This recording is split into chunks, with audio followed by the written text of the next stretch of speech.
kehilangan panggung di dunia tidak membuat kita semua hina di mata Allah Subhanahu wa taala.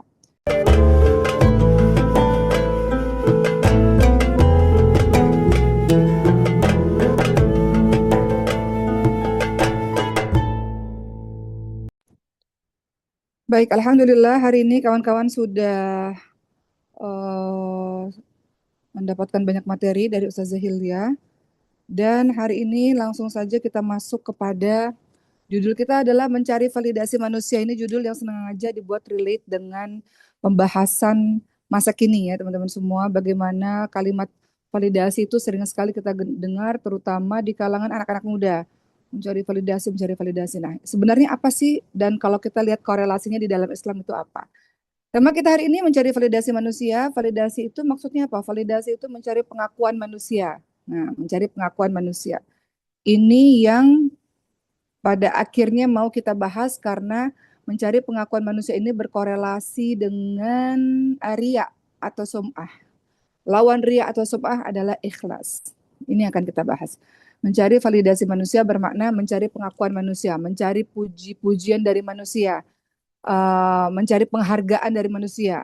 Jadi apapun yang kita lakukan, ciri-ciri orang ini adalah gimana caranya agar semua orang itu bisa mengakuinya, semua orang bagaimana bisa memuji-mujinya. Hal ini adalah sesuatu hal yang wajar, tapi kalau dilakukan secara ekstrim, maka akan membuat dirinya menjadi jatuh kepada riya atau melakukan sesuatu hanya karena manusia atau sum'ah, melakukan sesuatu hanya ingin didengar oleh manusia. Dan lawan dari sifat riya atau sum'ah itu adalah ikhlas.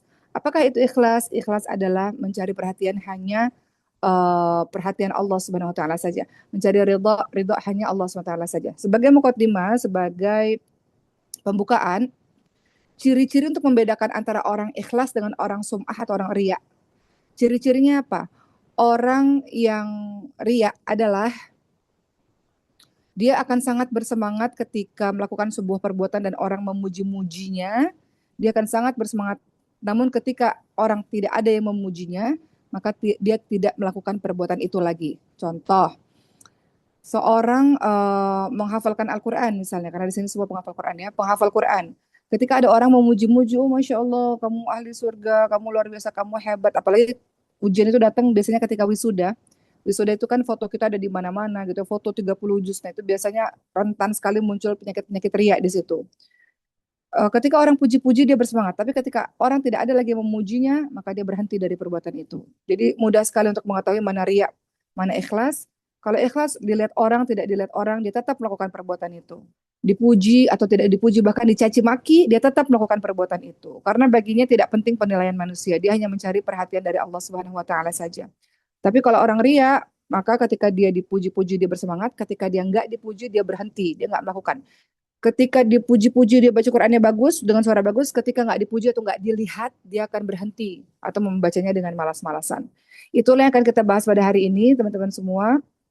Bagaimana validasi manusia itu atau pengakuan dari manusia eh, yang berlebihan itu dilarang. Kenapa? Karena mengikis sifat keikhlasan dan menjurus pada penyakit yang bernama riya. Oke. Nah, sekarang kita lihat bahwa ada yang namanya ridha Allah, ada namanya ridha manusia. Mendapatkan ridha dari Allah atau mendapatkan ridha dari manusia. Teman-teman, seperti yang kita tahu, kalau kita mencari penilaian manusia itu bersifat sangat subjektif dan sangat terbatas. Betul nggak? Seringkali kita mencari pengakuan dari manusia, atau kita berharap penghargaan dari manusia, atau kita berharap pujian dari manusia.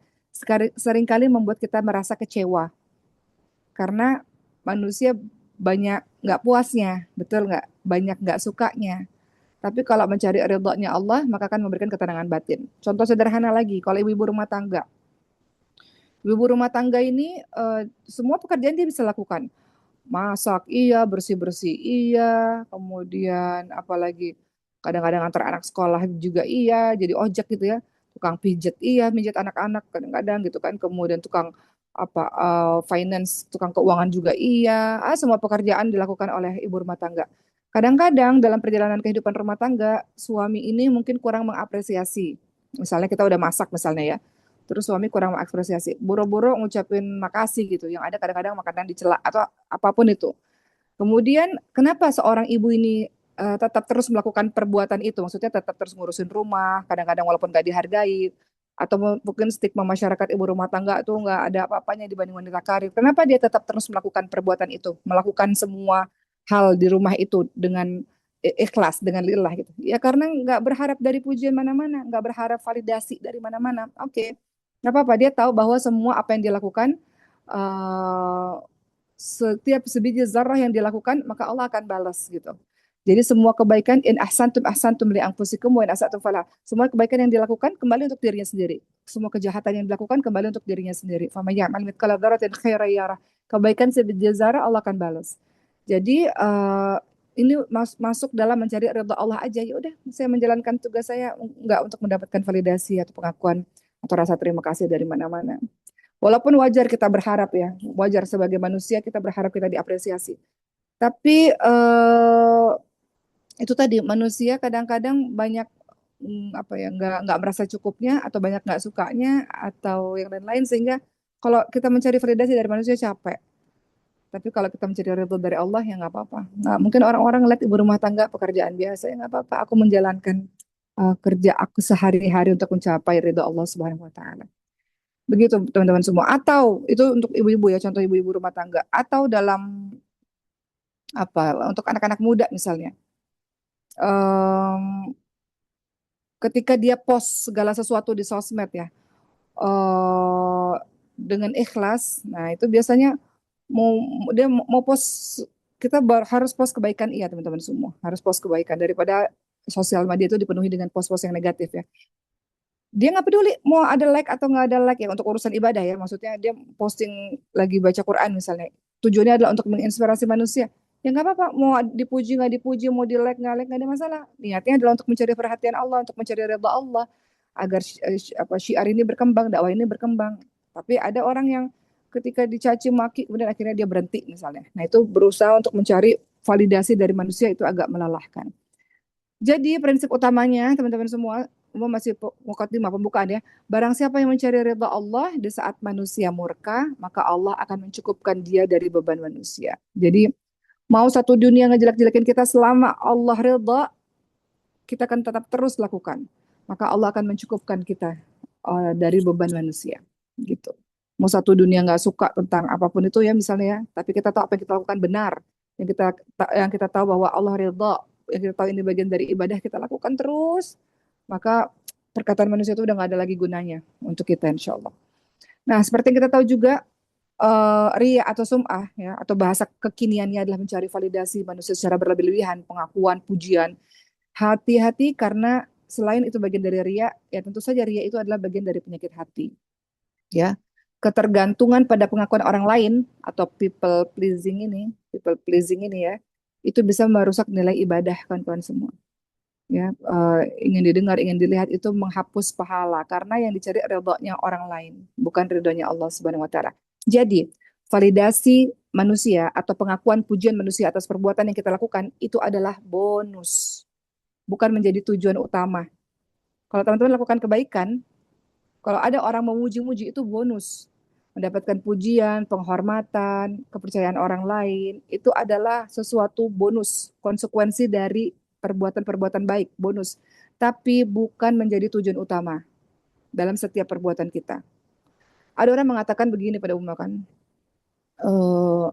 Uma kalau satu hari nanti nih, misalnya tiba-tiba apa ya, ada satu dan lain hal lah, tiba-tiba Uma nggak ceramah lagi, terus gimana tuh? Terus Uma bilang, ya nggak apa-apa selama Allah ridha, Allah izinkan, Allah izinkan dan ridha umum untuk ceramah, ceramah. Tapi kalau kata Allah, oke nggak perlu ceramah lagi, nggak usah ceramah lagi, ya nggak ada masalah juga gitu. Bukan berarti berceramah ditonton oleh ribuan orang menjadi sebuah kebanggaan. Eh, Doakan Mama ya, semoga kamu bersih dari perasaan-perasaan seperti itu. Karena ya terserah Allah aja. Kita mau berceramah itu bukan mau dapat puji-pujian atau teman-teman lah melakukan apapun yang mau jadi influencer kah, jadi orang terkenal kah, untuk mendapat puja-pujian manusia, dipuji-puji setinggi langit. Gampang teman-teman semua. Hari ini orang-orang puji, besok orang-orang caci maki gampang. Jadi apa yang kita lakukan ya udah mencari ridho Allah aja. Kalau Allah suka kita lanjutkan, kalau Allah kata nggak baik, ya udah nggak apa-apa, nggak ada masalah gitu. Sekarang mau bahas, oke tadi sekedar mukadimah, sekarang kita masuk materinya. Boleh nggak sih teman-teman semua kita tuh punya perasaan mau dipuji-puji orang? Boleh aja, itu kan normal ya. Eh, Rasa dipuji, dihargai itu sesuatu hal yang normal. Namun eh, tadi mengatakan kalau berlebihan jadi bahaya. Ada seseorang bertanya kepada Rasulullah, ya Rasulullah, bagaimana menurutmu jika seseorang melakukan kebaikan sehingga membuat orang lain atau manusia memuji-mujinya dan kemudian atau manusia mencintainya? Apa kata Rasulullah SAW? Itu adalah kabar gembira yang disegerakan untuk seorang mukmin. Kita buat baik teman-teman semua, kita dapat pahala, ya kan? Allah balas kita di dunia dan akhirat. Namun ternyata ada satu lagi bonus yang Allah berikan ketika kita buat baik. Konsekuensi dari berbuat baik adalah pujian, penghargaan, itu konsekuensi. Makanya tadi Allah katakan, Rasulullah katakan, ketika kita berbuat baik, kemudian ada orang muji, itu adalah kabar gembira yang disegerakan untuk seorang mukmin. Sesuatu hal yang wajar dan normal. Kita lakukan baik, orang muji. Kita lakukan sebuah hal yang bermanfaat, orang muji. Itu normal. Namun, kenormalan itu tidak lantas membuat kita menjadikan itu jadi langkah apa tolak ukur. Saya bersemangat kalau banyak yang muji, saya nggak bersemangat kalau nggak ada yang muji, nggak begitu. Oke, ada ungkapan begini teman-teman semua. Rasulullah SAW bersabda dalam hadis surat Muslim ya, sesungguhnya Allah SWT berfirman, jika Allah SWT mencintai seorang hamba, maka Allah akan memanggil malaikat Jibril. Kemudian Allah berfirman, sesungguhnya aku, kata Allah, mencintai si fulan ini, manusia ini. Maka Jibril cintai dia. Maka Jibril pun mencintai manusia itu. Kemudian Jibril menyerukan pada penduduk langit, sesungguhnya Allah mencintai masih manusia ini, si fulan ini. Maka cintailah dia. Sehingga penduduk langit pun mencintainya. Setelah itu dia akan mendapatkan kedudukan di hati penduduk bumi. Artinya, kalau kita fokus untuk mencari perhatian Allah, otomatis Allah akan mengatakan kepada malaikat Jibril, aku cinta dia. Malaikat Jibril bilang kepada para malaikat di langit, cintai dia, karena Allah mencintai dia. Dan akhirnya membuat seluruh penduduk bumi mencintai dia. Wajar kan teman-teman semua kalau kita lihat ada orang baik, ya kan baik, ikhlas, kalau kita pandang wajahnya teduh, Masya Allah. Kemudian ada rasa cinta, kita nggak kenal sama dia, kita cinta pada orang-orang soleh, ya kan? Kenapa? Karena Allah memberikan, karena Allah udah cinta dia, sehingga Allah meminta malaikat Jibril cinta dia. Malaikat Jibril meminta penduduk langit mencintai dia. Ketika penduduk langit atau malaikat cinta dia, manusia pun cinta dia. Jadi itu bonus dari kita berusaha untuk mencari perhatian Allah Subhanahu wa taala. Oke. Berikutnya, kadang-kadang teman-teman semua, nanti aku akan ceritakan beberapa kisah ya sebagai contoh. Eh, Melelahkan sekali untuk berusaha mendapatkan pengakuan pujian dari manusia. Itu perbuatan yang sangat melelahkan untuk kita. Ya, kenapa melelahkan? Ketika kebahagiaan kita bergantung pada pujian orang lain, atau kita menyerahkan kendali emosi kita kepada mereka, kemudian pujian orang itu membuat kita melambung, sementara kritikan atau pengabaian membuat kita hancur, itu lelah sekali. Teman-teman akan terus memakai topeng dan kehilangan jati diri teman-teman semua dan burn out, emosionalnya burn out gitu ya. Sangat melelahkan. Nggak ada habis-habisnya itu, sangat melelahkan. Sehingga solusinya apa? Solusinya adalah mengalihkan fokus yang tadinya kita berusaha cari perhatian manusia, sekarang kita cari validasi tertinggi, yaitu validasinya Allah Subhanahu wa taala. Supaya nggak merasakan kelelahan emosional seperti itu. Kata orang, ya udah, mau orang mau ngomong apa ya terserah. Yang penting saya mencari perhatian dari Allah Subhanahu wa taala. Contoh kayak ceritanya Siti Aisyah. Umar sudah mengatakan berkali-kali Siti Aisyah ya. Nanti teman-teman boleh di tadabbur surah An-Nur. Ketika Siti Aisyah dihadapkan dengan fitnah dahsyat kan, beliau difitnah berselingkuh. Sehingga satu Madinah itu percaya kepada berita tersebut.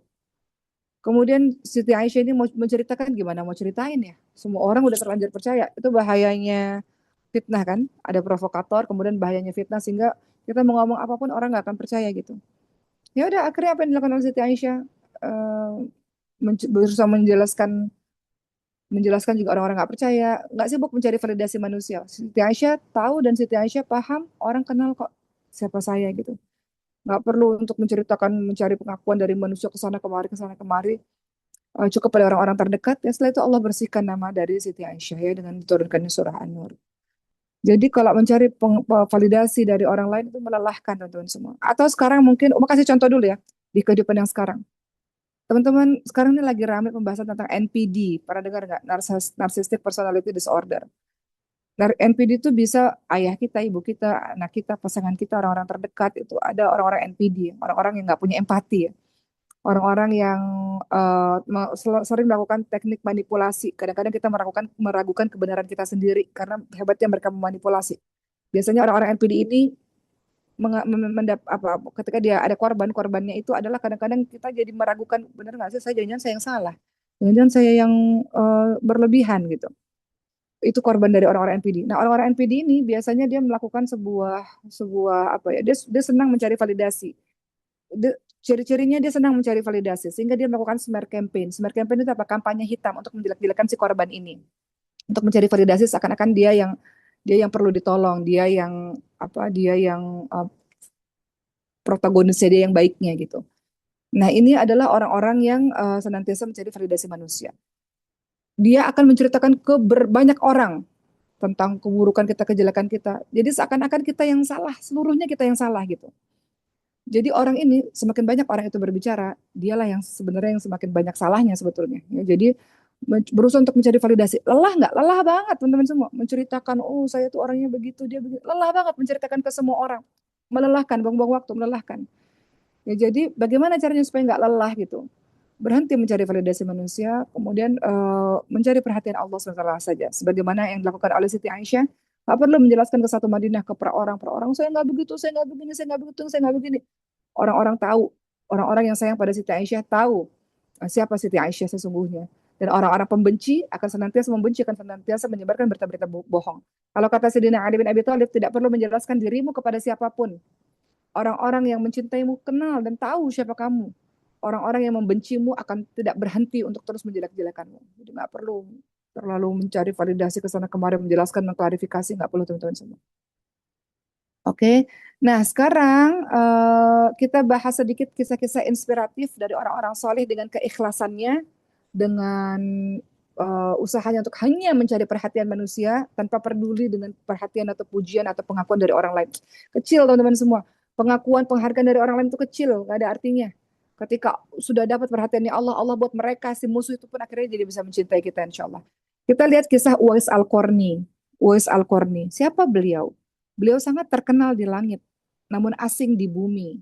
Apa itu maksudnya? Beliau terkenal di penduduk langit, beliau terkenal di kalangan para malaikat, beliau terkenal di hadapan Allah Subhanahu wa taala. Walaupun satu bumi ini nggak kenal siapa beliau. Uwais Al-Qarni itu siapa? Mungkin pernah dengar namanya. Beliau pemuda Yaman. Hidupnya di zaman Nabi, namun nggak sempat ketemu Nabi karena harus merawat ibunya yang lumpuh. Di bumi ini, siapa sih Uwais Al-Qarni itu? Orang miskin. Ya, badannya hitam, miskin, pakaiannya lusuh, sering dianggap hina, kemudian sering dianggap gila oleh orang-orang sekitarnya. Beliau sama sekali nggak memiliki validasi manusia. Manusia sama sekali nggak mengakui beliau, nggak ada harganya di depan manusia-manusia lainnya.